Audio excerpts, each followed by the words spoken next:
Early one morning in May 1536, a young queen stood on the scaffold at the Tower of London.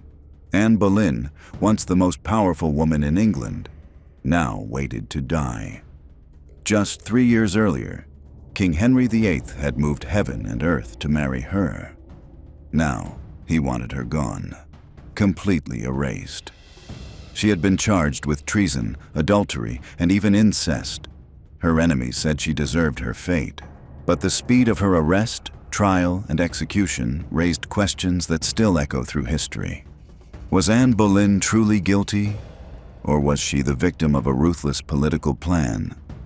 Today, we uncover the terrifying truth behind her execution, and why it still haunts us nearly 500 years later. Anne Boleyn's fall happened with shocking speed.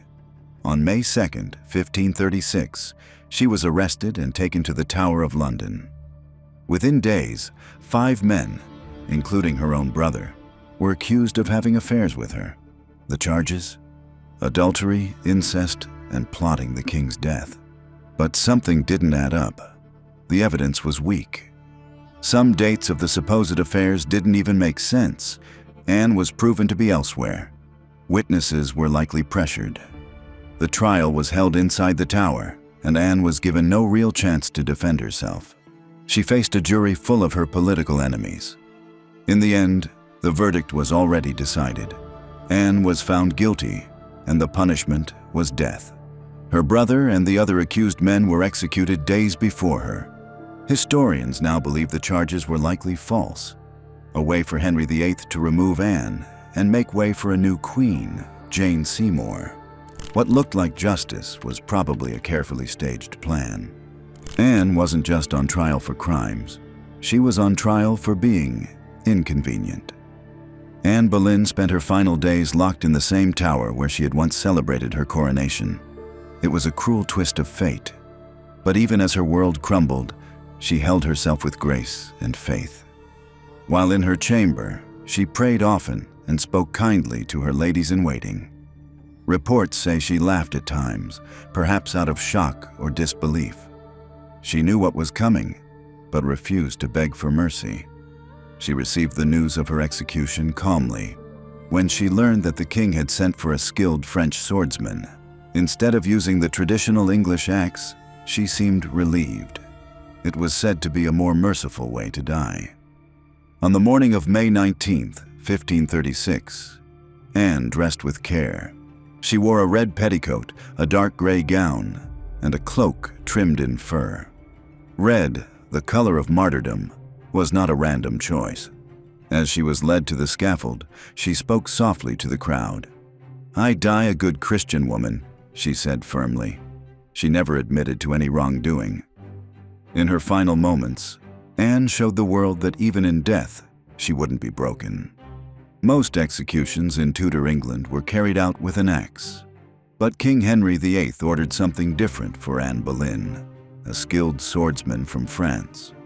Some say it was a final act of kindness. Others believe it was all about appearances. Henry wanted the execution to look cleaner, faster, more controlled. But make no mistake, Anne's death was still terrifying. She was led to a scaffold built especially for her in the Tower of London's inner courtyard.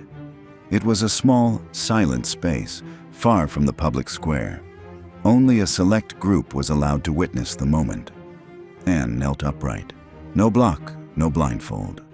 Her ladies wept nearby. She repeated a short prayer and kept her gaze steady. The French swordsman stood quietly behind her, waiting for the signal. To spare her fear, he reportedly shouted for his assistant to hand him his sword, a trick to distract her. While she looked away, he swiftly stepped forward and struck. One clean slice. No screams, no second blow. It was over in seconds, but the silence afterward was heavy. Some described it as a merciful end.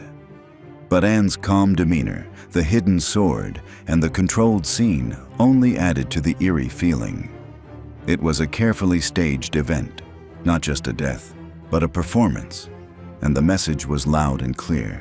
Even a queen could be removed without warning, without mercy, and with just a single stroke. After Anne Boleyn's execution, There was no grand funeral, no royal ceremony. Her body, along with her severed head, was quickly placed in an old elm chest, the kind used to store arrows. Because no proper coffin had been prepared, she was buried in an unmarked grave within the chapel of St. Peter ad Vincula, right there in the Tower of London.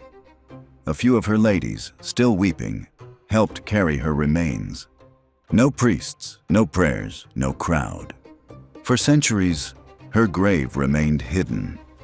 In 1876, workers renovating the chapel uncovered bones believed to be Anne's.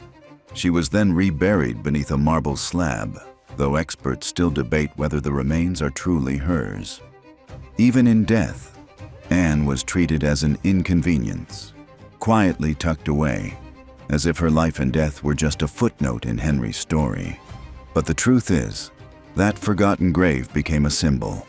People began to visit, to remember, and to ask hard questions, not just about how she died, but why. Anne Boleyn's story didn't end with her death. It only grew darker, stranger, and more mysterious. Some claimed she had 6 fingers on one hand, a mark of witchcraft. Others believed she had bewitched King Henry, poisoned Queen Catherine, or even practiced black magic. None of this was proven.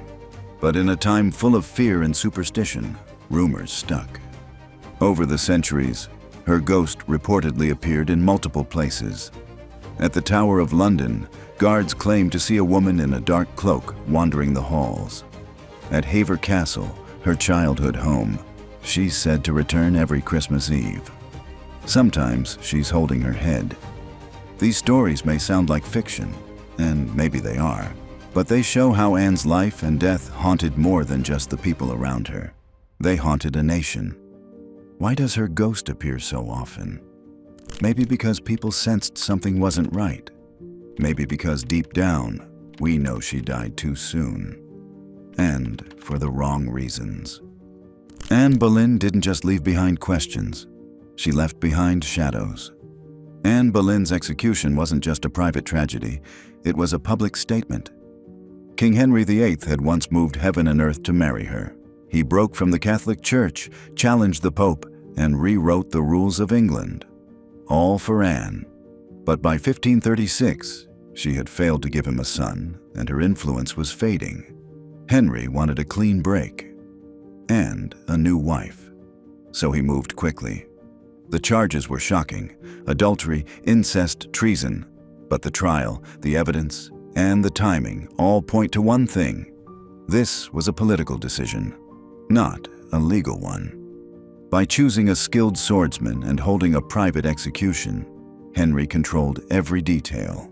He removed Anne quietly, efficiently, and made it look merciful. But the message was brutal. Even queens were disposable if they no longer served their purpose. Just days after her death, Henry married Jane Seymour.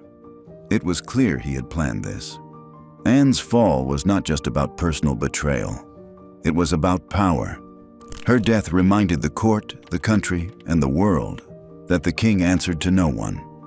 And anyone who forgot that could meet the same fate. For centuries, Anne Boleyn was remembered as a temptress, a traitor, or a witch. But over time, that image began to change. Her daughter, Elizabeth I, would go on to become one of the most powerful monarchs in history. Though Elizabeth never spoke much about her mother, many believe she honored Anne quietly. Through her strong rule, her sharp intellect, and her refusal to marry just to please others. In the modern era, historians have taken a closer look at Anne's life. Researchers like Eric Ives and Susanna Lipscomb have shown her not as a villain, but as a complex, intelligent woman trapped in a ruthless political system. She was ambitious, yes, but also educated, clever, and brave. She helped push forward the English Reformation, promoted religious ideas, and stood firm in a court full of powerful men. Today, Anne Boleyn is seen less as a warning and more as a symbol of female strength, independence, and the price women often paid for power in a man's world. Her story is no longer just about how she died. It's about what she tried to do while she lived. Anne Boleyn's execution happened nearly 500 years ago, but the questions it raises still feel familiar. How do powerful people silence those who challenge them? How often are women blamed, shamed, or punished for being too bold, too smart, or too different? Anne's story is more than just a tragic chapter in royal history. It's a reminder of how easily justice can be twisted and how quickly someone can fall when they threaten the status quo. Her life and death force us to look at the systems we live in and ask, how far have we really come? Anne Boleyn was executed by the state, but she lives on as a symbol of courage, ambition, and the dangerous price of standing out. Anne Boleyn's execution was meant to end her story, but it only made her unforgettable. Was she guilty? Or just in the way of a king who wanted something new? Let us know what you think in the comments below. Was Anne a victim, a villain, or something in between? If this story made you think, like the video and subscribe for more true stories from history that still echo today. Thanks for watching, and don't forget, history never really dies.